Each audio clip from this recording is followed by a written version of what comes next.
Happy Sunday. Not as windy and clear skies. So there's my track. I'm going to go put a dent into my daily steps. I've upped them to 5,000 starting today for this week. So see how I do.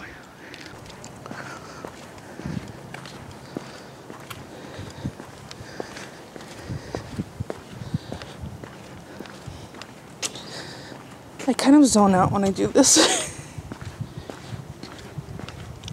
And it's okay. A little out of breath, but I take 15-minute increments. And I come in, drink some water, take a little break, do something around the house. During the week I usually work, and then I go out for another 15 until I'm done. Whew. And it's crisp outside. Let's see what the weather is. Today, 39. Feels good though. 2:22. I got a late start today, but I'll still get it done. I have no doubt. Whew. Maybe time to make some juice.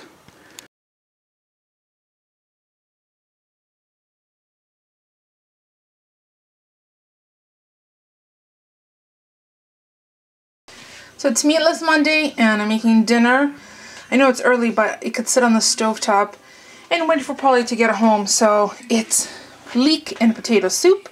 I have my leeks prepped. I cut them in half. I had two really nice, beautiful leeks. So they're half moons. And then I rinsed them, drained them, and now I'm going to saute them in coconut oil. While the coconut oil is melting, let me tell you what else I'm going to add.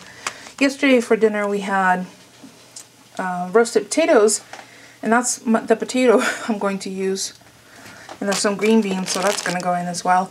I also have blooming some veggie base from Better Than Bouillon Veggie Base, just in some water, and I pulsed it so it's incorporated and there's no chunks. So let me throw this in.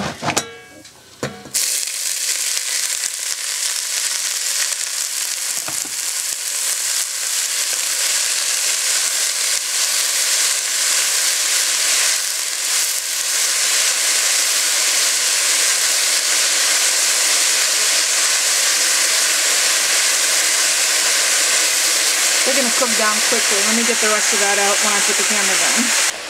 Okay, salt, black pepper. See, it wilts really quickly.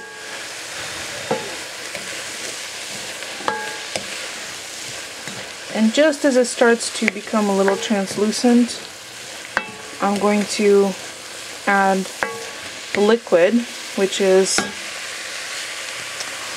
think about 20 ounces of this water and a base, and then probably about 4 more cups of water. I'll see, and then I'm gonna cut up the potatoes a little smaller and let everything saute together. I'm also going to add a teaspoon of garlic powder. I don't want to add it at this point because I don't want it to burn. Alright, the leeks are where I want them. I've cut the potatoes up, and I'm gonna add the liquid. I will add more water, and I'm going to let this simmer for about 20 minutes. I need to probably grab another 2 of these, and I might pop in the garden and grab some thyme.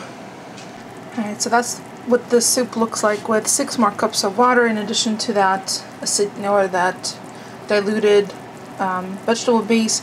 I'm also going to add my flavoring, which is about half a tablespoon, maybe a teaspoon and a half of pickling spice, some whole peppercorns, and some thyme from the garden. And this way you don't have to fish anything out. Just close this up, lock it in place, and drop it in the pot. And there's a little hook. I'm going to hook it to the side of the handle. And submerged, it will impart all the flavors. I'm going to do it underneath. Impart all the flavors, and then I could just pull it out without having to look for all the stems, or if you have bay leaf you're adding to something, that's also great. For that, I'm going to let it simmer for about 15 minutes on medium-low. And we'll come back and taste it, see how the flavors are, if I need to add salt or any more black pepper. But yeah, I may or may not pulse it. I'll have to just decide. I put all the potatoes in. Maybe I'll just leave it chunkier. So the soup was simmered, I want to say about 15 minutes, maybe 20 minutes. I got distracted, I was walking. I have my immersion blender. I took out the spice pack. You don't want to try and hit that with your blades. So off the heat, I'm going to pulse it. I did add a little bit of sherry, and I have cream on hand in case I want to add a little bit of cream. Also added some parsley and a tiny little bit of herbe de Provence. Again, these are flavors we enjoy, so you add whichever ones you want. I'll show you what it looks like after it's been chunkied. So the wonderful thing about making food at home, you make it to your particular palate. I did pulse this, and there's ever so a random piece of potato that didn't puree, which is okay. I'm okay with that. I just added more, I tasted it, I added more black pepper and a spoonful of sambal. So yeah, I like it spicy, but I'm trying not to kill my husband because I like it spicier than he does. And I did add about half a cup of cream. So delish. I'm happy with it. So yeah, can't wait to serve it with some crusty bread. Do we have crusty bread? We don't. I guess it'll just have to be toasted bread. So there's the finished product. Paulie already has his bowl. And we got cheese from my in-laws today. Fabulous box from Pine River Dairy, and we have... Behold the power of cheese! I have toast that I made onto the sesame bread toast with some Swiss. And there's the leek and potato soup. And I'm going to add a little sambal to mine. So that's going to be it for us for today. Thank you so much for stopping by and keeping us company. We'll see you all next time. Thanks for watching, everyone.